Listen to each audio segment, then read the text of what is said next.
Hey, what's up, folks? Ryan Wheeler, United Residential Mortgage, and today we are going to talk about the cost of waiting. So they've had a lot of surveys out, and I think it's like 88% of people surveyed right now say that they think it is a terrible time to buy, or it's a bad time to buy a home.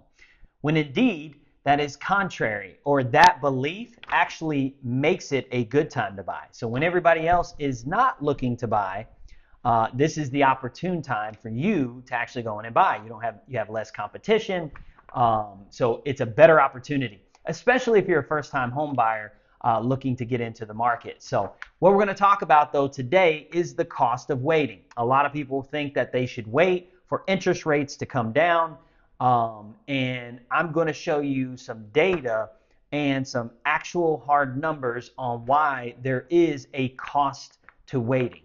And that cost of waiting is, basically based on the estimated appreciation rates and then also amortization. Amortization just means principal pay down. When you're paying on your loan, you're paying down the principal. So obviously, as you keep the loan for 6 months, a year, 2 years, you're going to be paying your principal down. But appreciation is working for you to build equity as well. So that's what we're going to talk about today. So let's get into it.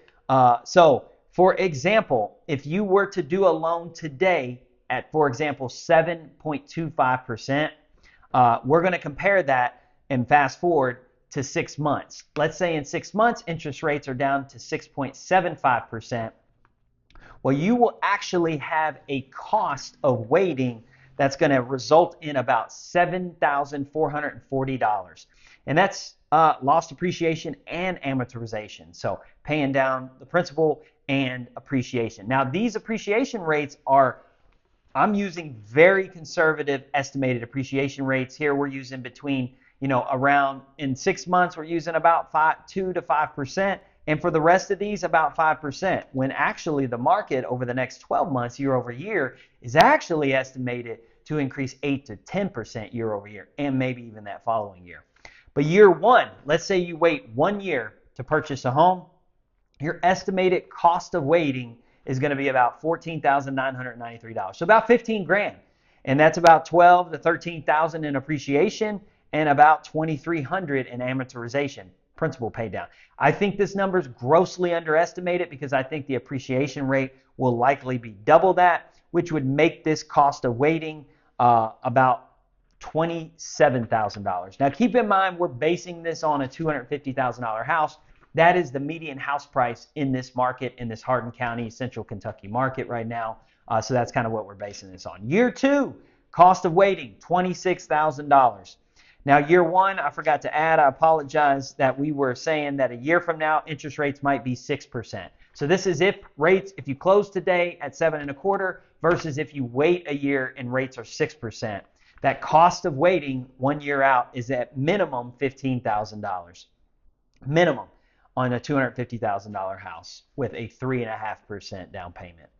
Year two, cost of waiting, at least $26,000. Year two, we might see rates at 5.75. So our interest rate today at 7.25% versus waiting 2 years for rates to come to the 5.75, you would still lose at least $26,000, and that's your cost of waiting for rates to come down. Year three, let's say rates are at 5.25%. Your cost of waiting at that point will be at least at a minimum $36,000. And again, this is all based on speculated appreciation rates. We're using about 5% here, which is grossly underestimated. I think it will be double that, but we wanted to give conservative numbers just to show that there is a major cost of waiting. If you are a first-time home buyer looking to purchase a house, there has never been a better time to take advantage of this market, especially now we have this time of year. Interest rates are higher. It's pushed buyers on the sidelines. Don't be a misinformed buyer and lose out on all of this potential appreciation and equity gain over the next 6, 12, 24, 36 months with all of the demand that will flood into the market. When rates drop, everybody's going to get back into the market, and it's going to spike home prices. And you want to be the smart one who bought your house now and then took advantage of those 8 to 10% gains year over year, just like people who bought a house in 2019 and then realized the gains from 20, 21, and 22 from the pandemic, which spiked things 20% that first year and then 10 to 15% the next. And then it dwindled down, but now we're going to see not quite those gains, but similar gains. So be the smart buyer here. Take this information, leverage it to your advantage. And if you have any questions on this stuff, please feel free to reach out. If you want to discuss a pre-approval and running these numbers and seeing what a payment or some payment scenarios look like, and just get you ultimately pre-approved and put you out in the marketplace, giving you the opportunity to take advantage of this, please reach out. You can schedule a call with me at schedulewithryan.com. You can go to my information below, or just shoot me a text and we can line up a time to talk. So thanks a lot. I look forward to hearing from you soon. Please subscribe to this channel and check out the other videos. We'll see you next time. Take care. Have a good one. Bye.